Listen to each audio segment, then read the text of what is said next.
करोड़पति पति के मर्डर में मां और बेटे दोनों ने साथ में हाथ मिलाया और मां पुत्र मोह में इस तरीके से मोहित हुई कि अपने बेटे के लिए उसने अपने पति को मौत की घाट उतारने से पहले जरा भी पछतावा नहीं हुआ। मौत के घाट जब उतारा गया तो यही जो बेटा किस कदर इसके हाथ में भी जो हथकड़ी लगी है, ये पुलिस वालों को समझा रहा है कि किस तरीके से इसने अपने पिता का गला घोटा था। जो आप तस्वीरें अभी देख रहे हैं, यहां पे इस वक्त लाश नहीं है, लेकिन बेटा जो चीजें बता रहा है, क्राइम सीन रिक्रिएट किया जा रहा है। इस डिकोडिंग क्राइम के जरिए इस पूरे वीडियो को डिकोड कर आपको बताएंगे, समझाएंगे कि करोड़पति को मारने के लिए किस कदर मां और बेटे दोनों हाथ मिलाते हैं। उसके बाद ऑस्कर लेवल एक्टिंग की जाती है, पूरे मोहल्ले को बताया जाता है कि एक सामान्य मौत है। फिर जब पुलिस दस्तक देती है घर पर, तब इनकी सिट्टी पिट्टी टाइट होती है और जब ये एक एक कर बहुत सारी ऐसी ऐसी कहानियां बनाते जाते हैं तो पुलिस को समझ में आ जाता है ये सिर्फ और सिर्फ एक मनगढ़ंत कहानी बना रहे हैं अपने मर्डर को छुपाने के लिए। और एक तरीके से जो मां, जो कि एक बीवी भी है, वो जानबूझकर अपने बेटे के प्यार में इस कदर पागल हो चुकी थी कि उसके क्राइम को, उसके जुर्म को छुपाने के लिए वो पर्दे पर पर्दा डालते हुए जा रही थी। क्या है पर्दे के पीछे की वो खौफनाक कहानी, जानेंगे इस डिकोडिंग क्राइम के जरिए। तो इस वक्त स्क्रीन पर आप जिन तस्वीरों को देख रहे हैं उसमें एक बेटा आपको दिखाई दे रहा है, नाम है उदय। अपने ही बंगले के अंदर, इसी घर के अंदर इसने अपने पिता का कत्ल किया। इसकी माँ ने इसका साथ दिया और स्वांग रचकर पूरे मोहल्ले को इकट्ठा किया कि देखो मेरे जो पति हैं वो सीढ़ियों से गिरकर मर गए हैं। इन तस्वीरों में देखिए, ये जो शख्स है उदय जो है, उसे पुलिस की टीम जो है लेकर आ रही है और यहाँ पर एक सोफ़ा पड़ा हुआ है और उसके पास वो बैठता है और बैठकर बताने की कोशिश कर रहा है कि यही वो एरिया है जहाँ पर मैंने अपने पिता का कत्ल किया। वो इशारा करता और दिखाता भी है कि यहाँ से मैंने जो बेसबॉल होता है उसको उठाया था और उसके ज़रिए मैंने अपने पिता को हिट किया सिर पे। इसके बाद आप देखेंगे वो नीचे बैठता है और गला दबाने जैसा जो पॉस्चर होता है, उस पॉस्चर में बैठकर वो बैठा हुआ है, हाथ उसके आगे को है, एक हाथ में हथकड़ी लगी है और वो पुलिस को दिखा रहा है कि किस तरह से उसने अपने पिता का इसी जगह पर गला दबाया। मौत हो जाने के बाद जब डेड बॉडी वहाँ पर पड़ी हुई थी तो ये माँ बेटा दोनों प्लानिंग करते हैं उस लाश को खींचकर सीधे तौर पर ये जो सीढ़ियाँ आप देख रहे हैं ना, इनमें सबसे ऊपर ले जाते हैं। सोचिए, एक डेड बॉडी जो मरने के बाद एक शख्स जो होता है उसका वेट और ज़्यादा बढ़ जाता है, तो ये माँ बेटे की जो जोड़ी है ये बाकायदा अपने ही पति की लाश को खींचकर एक बीवी अपने बेटे के साथ एक एक सीढ़ी ऊपर चढ़ रही है। ऊपर चढ़ने के बाद रेलिंग के सहारे मदद से किस तरह से ऊपर चढ़ता है, उसके बाद प्लानिंग के तहत उस डेड बॉडी को, जो शख्स है जिसकी मौत की गई, जो इनके घर के पिता हैं, मुखिया हैं, उनको उसी सीढ़ियों से धकेल दिया जाता है नीचे उनकी लाश को, ताकि जो भी कोई देखे या जिसको भी कहानी बनानी हो हम ये कह सकें कि सीढ़ियों से गिरकर इनकी मौत हो गई है। अब आपको सिलसिलेवार तरीके से पूरी वारदात बताते हैं, पूरी कहानी बताते हैं, लेकिन उससे पहले आपको जानना होगा इनका बैकग्राउंड। ये जो आप तस्वीरें देख रहे हैं इसमें आपको दिव्यानी बेन नजर आएंगे और उनके साथ खड़े हैं उनके जो पति हैं दीपक भाई। आज से करीब 25 साल पहले दोनों की शादी होती है, दोनों की ज़िंदगी खुशनुमा चल रही थी, सब कुछ अच्छा था। बंगले की तस्वीर भी आप देखिए, गुजरात के विरमनगर का इलाका है जहाँ पर इनका ये बंगला बना हुआ है। और जो ये दीपक भाई हैं ये काम क्या किया करते, तो दरअसल इनकी एक ज्वेलरी की शॉप थी अक्षरा करके, और इसी से जो इनका धंधा पानी बहुत अच्छा चल रहा था और इनके घर में पैसों की बौछार भी हो रही थी, सब कुछ बहुत अच्छा चल रहा था। पत्नी आने के बाद और भी चीज़ें अच्छी हो गई और इसके बाद धीरे धीरे जब लाइफ आगे बढ़ रही थी तो ऐसे में इनकी लाइफ में 2 बच्चे आते हैं, यानी कि जो इनकी पत्नी है वो गर्भवती होती है और बेटों को जन्म देती है। एक एक करके जब 2 बेटे जीवन में आते हैं तो दीपक भाई भी जो थे वो भी पूरी तरह से खुश हो गए थे। इधर दिव्यानी बहन जो थी वो भी बहुत खुश थी, दोनों का जीवन अच्छा चल रहा था, उन्हें लग रहा था उनके घर में चिराग आ गया है। अब इसके बाद उन्होंने अपने बेटों की परवरिश पर ध्यान देना शुरू किया, अच्छी पढ़ाई लिखाई कराई, धीरे धीरे बच्चे भी बड़े हो गए। अब ऐसे में जो पिता हैं उन्हें एक चिंता सताई, उन्हें लगा कि मेरे बेटे भी सेटल हो जाए, उनकी शादी हो जाए, उनके पास भी एक अच्छा बिजनेस हो, जैसे मैंने इस कारोबार को इतना बढ़ाया है, करोड़ों की संपत्ति जुटाई है, ऐसे में आगे चलकर मेरे बच्चे भी ये सारी चीज़ें करें। लेकिन घर में अब छोटी छोटी चीज़ों को लेकर झगड़े होने लगे। दरअसल जो इनके बेटे हैं, जिसने कत्ल किया है उदय, जब उसकी शादी तय होती है, दोनों लड़कों की शादी तय की जाती है, एंगेजमेंट भी हो जाती है, शादी तय होती है, ऐसे में लड़कियां भी जो होने वाली बहू थी वो भी घर पर आया जाया करती थी, बातचीत किया करती थी। लेकिन अब धीरे धीरे जो उदय है उसका बिहेवियर थोड़ा चेंज होने लगा। वो अपने पापा से चिढ़ने लगा, या यूँ समझिए वो लगातार अपने पिता से झगड़े करने लगा। वो अक्सर बोलता कि आप हमें बिजनेस चलाने नहीं दे रहे, आप हमें कुछ समझ नहीं रहे हैं, मुझे अपनी वाइफ को या होने वाली पत्नी को कुछ गिफ्ट देने हैं, ज्वेलरी देनी है, आप उसके लिए भी मना कर रहे हैं। क्या हमारी लाइफ का कोई महत्व नहीं है? क्या हम कोई फैसले नहीं ले सकते? और इसी के चलते घर में अक्सर झगड़े होने शुरू हो जाते हैं। अब ये जो झगड़ा है ये इस कदर बढ़ जाता है कि उन झगड़ों में जो दिव्यानी बेन थी, यानी कि जो पत्नी है, वो भी इंक्लूड होना शुरू करती और वो भी अक्सर अपने पति पर ही क्वेश्चन लगाती, अपने पति पर ही गुस्सा करती। और ये झगड़े सिर्फ इस बात पर नहीं होते कि पैसों को लेकर, ये झगड़े इस पर होते कि पापा आप हमें बहुत टोक रहे हो, आप हमारी हर चीज़ों पे रोक टोक कर रहे हो, आप हमारी हर चीज़ों को बहुत ज़्यादा गंदा दिखाने की कोशिश कर रहे हो, और ये कहीं से भी ठीक नहीं है। और सिर्फ बात प्रॉपर्टी की नहीं है, बात रोक टोक की नहीं है। बेटे यानी उदय को, खासकर जो इनका उदय बेटा था, उसको खासकर ये लगने लगा कि जो पिता हैं उन्हें लगता है कि हम किसी काम के नहीं हैं। और अक्सर जो फादर थे वो अक्सर अपनी वाइफ से कहा करते थे कि जिस तरह से हमने कारोबार सेट किया है, जिस तरह से हमने एक बंगला बनाया, घर बनाया है, मैं चाहता हूँ मेरे बच्चे भी इससे और आगे ले जाएं, ना कि जिस तरह से वो काम करते हैं, पैसे फिजूल खर्ची कर रहे हैं, पैसे उड़ा रहे हैं, ये कहीं से भी ठीक नहीं है। माँ इस पर विरोध भी करती। दिव्यानी बहन अक्सर कहती कि आप मेरे बच्चों को हमेशा टारगेट करते हैं, उनकी कोई गलती है नहीं। अब इस तरह से लगातार परिवार का जो माहौल है वो बिगड़ता जा रहा था।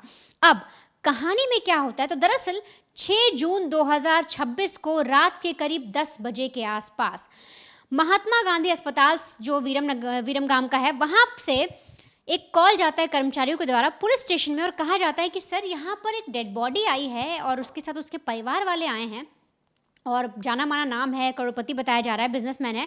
और सर ऐसे में हमें लग रहा है कि जो उसकी मौत है शायद कुछ उसमें सस्पेंस है, कुछ संदिग्ध है, क्योंकि परिवार वाले तो कह रहे हैं कि वो सीढ़ियों से गिर गया और मर गया।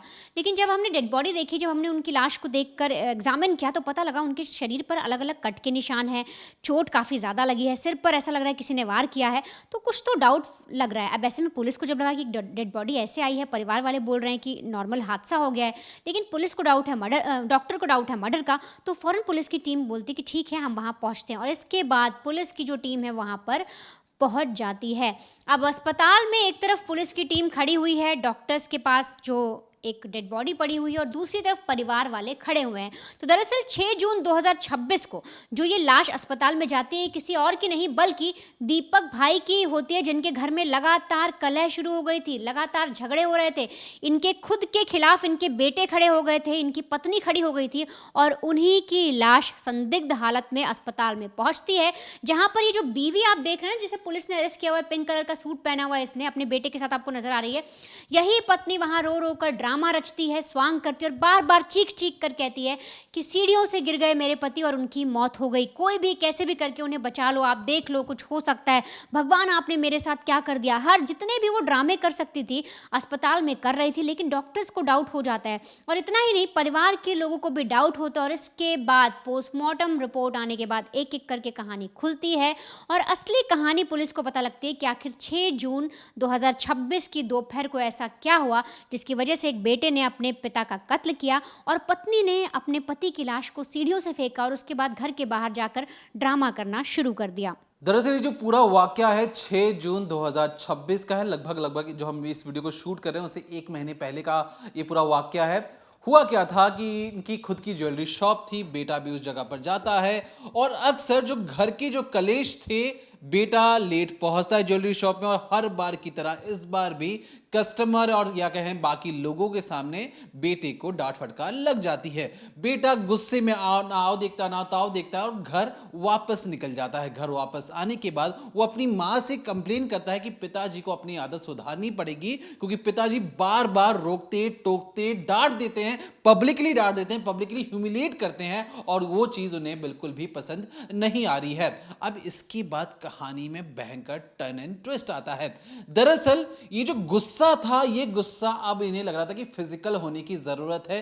बेटे को लगा कि वो अपने पिता को काबू कर सकता है, और जैसे ही पिता दुकान बंद कर कर घर पर आते हैं, यहां पर पहले जो मुंह जुबानी जो जंग शुरू हुई थी अब हाथापाई में आ जाती है। हाथापाई इस तरीके से बढ़ती है कि खुद ये जो खुद उदय अपने पिता के साथ हाथापाई करना शुरू कर देता है। बहुत ज्यादा बहस होती है। घर के अंदर सिर्फ दो ही लोग मौजूद थे, उदय और उसकी माँ। और जब पिता दुकान बंद करके आते हैं, इसके बाद अचानक से गुस्से में ये बेसबॉल की बैट को लेकर सीधे अपने पिता के सर पर मारता है। पिता अपना सर पकड़कर नीचे बैठ जाते हैं, लेट जाते हैं फर्श पर। और जो उदय, जो खुद बेटा है, वो अपने पिता की बॉडी के ऊपर बैठकर, जिस तरीके से उसने क्राइम सीन पर दिखाया, जो कि हम आपको फिर से दिखा रहे हैं, इसका कहना था कि मैंने अपने पिता का गला तब तक दबाया कि उसका जो गुस्सा था शांत ना हो जाए। उसका गुस्सा तभी शांत हो सकता था जब पिता की सांसें बंद हो जाएं। इसके बाद वो लाश के ऊपर तब तक दबाते रहता है। तब तक मां दूसरे कमरे से यहां पर आ जाती है। उस कमरे में मां को देखकर जो उदय अपने होश में आता है, दोबारा वो खड़े होता है। ये जो मैं आपको बयान बोल रहा हूं, ये मेरे बयान नहीं है, बल्कि खुद उदय क्राइम सीन पर बैठकर पुलिस वालों को जो कहानी बता रहा है, मैं आपको हुबहू वही सारी चीजें बता रहा हूं। उदय का कहना था कि जब वो उस हत्या कर रहा था, वो होश में बिल्कुल नहीं था। उसके सिर पर पागलपन सवार हो चुका था कि अपने पिता को किस तरीके से मौत की घाट उतारना है। अपनी मां को देखकर वो होश में आता है। पिता की लाश को छोड़कर वो साइड में खड़ा हो जाता है। मां अपने पति की लाश को देखती है, बेटे को देखती है, लेकिन पुत्र मोह में पागल मां क्या करती है? मां सीधे तौर पर जाती है अपने बेटे के पास और उसे 3 चमाटे लगाती है उसके गालों पर और उसे कहती है कि तुमने क्या किया। बजाय इसके कि पति को अस्पताल ले जाया जाए, बजाय इसके कि पति के बारे में पुलिस को बताया जाए, बजाय इसके कि मोहल्ले के लोगों को वहां पर बुलाया जाए और मदद मांगी जाए, मां सिर्फ और सिर्फ अपने बेटे को 3 चमाटे मारती है और कहती है कि अब क्या करें। दोनों उसी कमरे में लाश पड़ी थी, दोनों एक दूसरे की शक्ल देखते हैं। फिर आंखों ही आंखों से फैसला हो जाता है कि हमें ऑस्कर लेवल एक्टिंग करने की जरूरत है और इस तरीके से एक्टिंग करनी है कि बड़ी बड़े अदाकार जो एक्टर्स हैं, एक्ट्रेस हैं, वो फेल हो जाएं। बॉडी को ये दोनों, एक तरफ से 2 हाथ, दूसरी तरफ से दोनों पैर को उठाया जाता है। मां मदद करती है बेटे के साथ और सीढ़ियों से उठाकर धकेल दिया जाता है। लाश टकराते हुए नीचे लुढ़कती जाती है एक बार, फिर दूसरी सीढ़ी से फिर से उसे लुढ़काया जाता है, दूसरी बार हो जाती है। जब लाश नीचे जाकर गिर जाती है, जो प्रॉपर जो ग्राउंड फ्लोर पे आ जाती है, क्योंकि कोठी थी, इसके बाद मां जानबूझकर दरवाजा खोलकर हाय तौबा बचा लो बचा लो बचा लो की जो एक्टिंग उन्होंने आंखों ही आंखों में प्लान की थी, अब उसे अमली जामा पहनाने का काम शुरू हो चुका था। अब मां की ओवर एक्टिंग के सामने आसपास के मोहल्ले वाले खड़े हो जाते हैं। वो देखते हैं कि अरे ये तो दीपक भाई हैं, दीपक भाई की तो लाश यहाँ पे मिली हुई है, सीढ़ियों से गिर गए हैं। क्योंकि जो ये लोग बता रहे थे उसी को सच मोहल्ले वाले मान रहे थे। इतनी देर में जो बहन है वो भी आ जाती है। बहन को शक होता है और मोहल्ले की कुछ लोगों को शक होता है कि सीढ़ियों से गिरने के बाद जो तरीके की चोट सिर से आई थी, जिस तरीके की चोट हाथ पैर में लगे हुए थे, वो ऐसा लग नहीं रहा था कि सिर्फ और सिर्फ सीढ़ियों से ये सारा खेल खेला गया है। अब क्योंकि जो बीवी है 25 साल शादी हो चुके हैं, बेटा बता रहा है संपन्न परिवार है, पैसों की कमी नहीं है, बाहर से कोई आया नहीं है, हर किसी ने इस कहानी पर विश्वास कर लिया। पुलिस को भी बुलाया गया। पुलिस भी क्या करे, पुलिस को जो चीजें बताई गई पुलिस ने भी वो चीजें समझी। लेकिन पुलिस ने पोस्टमार्टम रिपोर्ट के ऊपर जो जानकारी निकालने की कोशिश की तो ये दोनों माँ और बेटे आनाकानी करने लगते हैं। लेकिन जिस तरीके से बहन को तो शक हो चुका था कि शरीर पे और जिस तरीके से जख्म है, जो सर के पीछे जो जख्म है, वो कुछ और चीजें एक तरीके इशारा कर रहे हैं। बुआ की निशानदेही पर उनसे बोल करके पोस्टमार्टम करवाना चाहिए, नहीं करवाना चाहिए। पोस्टमार्टम होता है। पोस्टमार्टम करने वाले जो डॉक्टर थे वो सीधी तौर पर आकर बहन से कहते हैं कि इनकी जो मौत है गिरने से नहीं हुई है, दम घुटने से हुई है, इनके सर के पीछे चोट है, किसी भारी वस्तु से मारा गया है, और जितने भी चोट जो सीढ़ियों से गिरने के आए हैं ये एंटी मॉर्टम है। मतलब जब मौत हो गई है उसके बाद एक कई तरीके के चोट सामने आए हैं। अभी जो सारी जब चीजें निकलकर सामने आती हैं, बहन पुलिस को बताती है, पुलिस तक भी इस रिपोर्ट तक पहुंच जाती है, तब जाकर इन माँ बेटे को अरेस्ट किया जाता है। और ये जो दोनों माँ बेटे हैं शरीफ बन के जो खड़े हैं कैमरे के सामने, एक तरीके से शातिर अपराधी हैं। मां का इसमें दोष यह है कि वो अपने बेटे के प्यार में इस कदर पागल हुई, पुत्र मोह में इस कदर पागल हुई कि अपने बेटे के भविष्य को सुधारने के लिए वो अपने पति को मारने वाले से भी वो उसने हाथ मिला लिया, उसके साथ वो क्राइम में सम्मिलित होगी, जुर्म को छुपाया, सबूत मिटाए, वो हर एक को कोशिश की जो एक मां को कतई नहीं करना चाहिए था। लेकिन उन्हें लगा कि मेरे बेटे का भविष्य खराब हो जाएगा, पति तो रोज कलेश करता ही था मेरे साथ, मेरे बच्चों के साथ, उसका इस दुनिया से निकल जाना ही सही था। और ये जो सोच इनका मां बेटे पे इतनी ज्यादा भारी पड़ेगी, खुद इस मां ने भी नहीं सोचा। तो फिलहाल के लिए ये दोनों सलाखों के पीछे हैं, कोर्ट में सुनवाई चल रही है और हमें लगा कि इस खबर को आप तक पहुंचाना जरूरी है, क्योंकि जो करोड़पतियों के जो घर के कोठी के अंदर जो बंद क्राइम होता है उनमें उन्हें लगता है कि हम तो पैसे वाले हैं, रसूखदार हैं, हमें हमारा कौन क्या बिगाड़ेगा, किसने देखा बंद दीवार के अंदर उसने मारा, इसने मारा, कोई जानकारी नहीं होगी और पुलिस सिर्फ और सिर्फ उस चीजों पे विश्वास करेगी जो वो बताएंगे। लेकिन एक आंखों से देखी गई जो चीज थी जो बहन की, उसने बता दिया कि मेरे भाई का नॉर्मल डेथ नहीं बल्कि मेरे भाई का मर्डर किया गया था और इस मर्डर के पीछे सिर्फ और सिर्फ उसकी बीवी और खुद उसका बेटा है। तो फिलहाल के लिए देखते रहिए decoding crime, Monday to Friday शाम 7:30 बजे ओनली ऑन क्राइम तक।